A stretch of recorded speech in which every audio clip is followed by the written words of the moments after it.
penyembuhannya lebih lama atau enggak sangat tergantung dari gula darahnya terkontrol atau enggak. Jadi kalau dia gula darahnya terkontrol, otomatis penyembuhannya juga lebih baik.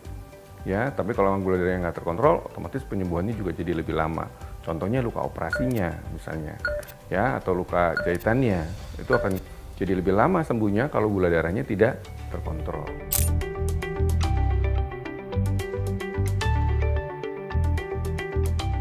Apa bedanya kista sama miom? Ya, jadi kalau kista itu definisinya kan adalah satu jaringan abnormal yang berisi cairan.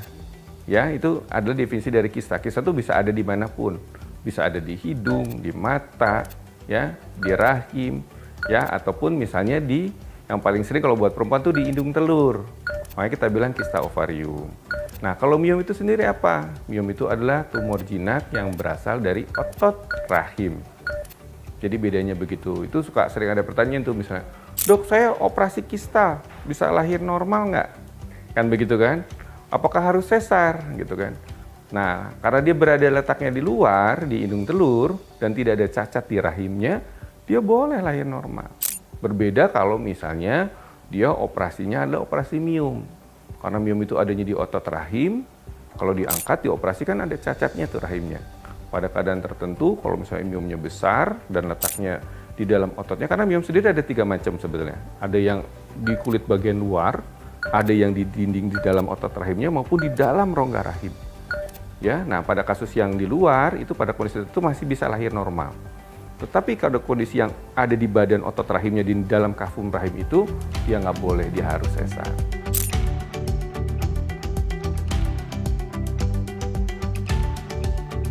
Kondisi kehamilan itu sebetulnya ada 3 faktor utama ya. Jadi sebetulnya yang pertama adalah keadaan dari organ reproduksi ibunya. Pertama kali adalah saluran reproduksi yang nggak boleh tersumbat. Ya, asalkan misalnya operasi kistanya atau operasi miomnya tidak menyebabkan kerusakan di saluran indung telur ya dan saluran rahimnya, saluran reproduksinya, dia masih bisa hamil. Yang kedua adalah hormonnya. Jadi hormon ibu itu baik sehingga ada sel telur yang bisa mateng. Ya, dan yang ketiga adalah sperma dari bapaknya yang bagus yang bisa buahin. Jadi 3 faktor itu tadi.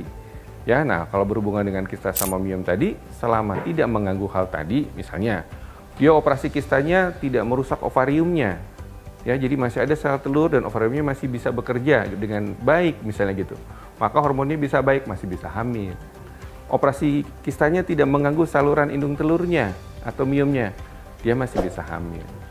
Dan miom juga begitu, kalau miomnya nggak besar banget, tidak mengambil jaringan rahim terlalu banyak, dan tidak mengganggu daripada saluran reproduksinya, dia juga masih bisa hamil.